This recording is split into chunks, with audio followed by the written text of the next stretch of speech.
যে যশোর সদরের প্রাণকেন্দ্রে দিয়ে যে ভৈরব নদী প্রবাহিত, এটা কিন্তু আমাদের চিত্ত বিনোদনের একটা বড় জায়গা, মানুষের পারিবারিক বিনোদন বলেন যেটাই বলেন। আর নদীর পাড়ে যে একটা অনাবিল প্রশান্তি থাকে, এই প্রশান্তিটা দীর্ঘদিন থেকে মানুষ বঞ্চিত হচ্ছিল, কারণ বিভিন্ন অবৈধ স্থাপনা করা হয়। মানুষজন এই জায়গাগুলো ভালো মতো আসতে পারতেছিল না, ব্যবহার করতে পারছিল না। তারই প্রেক্ষাপটে জেলা প্রশাসন, পানি উন্নয়ন বোর্ড সকলের সম্মিলিত প্রচেষ্টায় নদীর যে জায়গা, সেই জায়গায় যে অবৈধ স্থাপনাগুলো আছে সেই স্থাপনা উচ্ছেদ কার্যক্রম আজকে শুরু করলাম।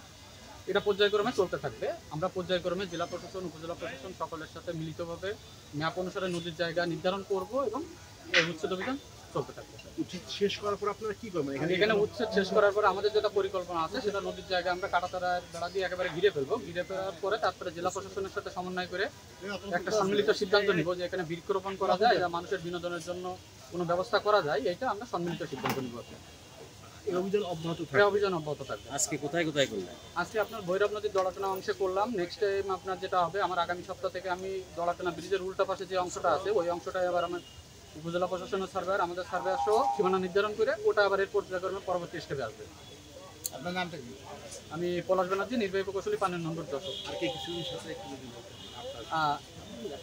অনেক রাজধানী হবে, এখন এখানে লুচ্চমি হবে, এখান থেকে মেয়েদের ধরে নিয়ে যায় ব্রিজের তলে দর্শন করবে, এগুলো তো আর করতে পারেনি জনগণ। এখন আমরা তখন ছিলাম, সাপোর্ট ছিল, আলো ছিল, দোকান ছিল, একটা আলো ছিল, আলোকিত শহর ছিল। এই সরকার করছে, সব সরকার। আপনাকে কি উচ্ছেদ করার আগে কোনো ওয়ার্নিং দিয়েছে? না না, কিছু দিন কিছু দেয়নি। কথা নেই বার্তা নেই, হঠাৎ করে আইসেই মনে করেন কইছে যে কালকে বিকেলবেলা 3টের সময় মাইকিং করছে, কালকে 11টার ভিতরে জায়গা খালি যাবে। মাইকিং এ আমাকে তো বলতে হবে, আমাকে তো একটা সপ্তাহ সময় দিতে হবে যে আমরা কাঁচামালগুলো বেচে ক্লিয়ার করে তারপরে তো বলবে যে বাইরে বাপুরে তোমরা আগামীতে তোমরা এই সপ্তাহ পরের থেকে আর কাজ।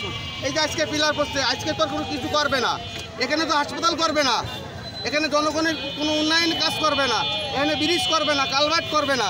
যেখানে একটা রাস্তা পাবলিকের একটা কাজ করছে, একটা ব্রিজ করছে, যে ওভার ব্রিজ করছে। আপনাকে কোনো চাওয়া দাবি? হ্যাঁ অবশ্যই আমাকে চাওয়া আছে না, আমরা কি করে খাবো?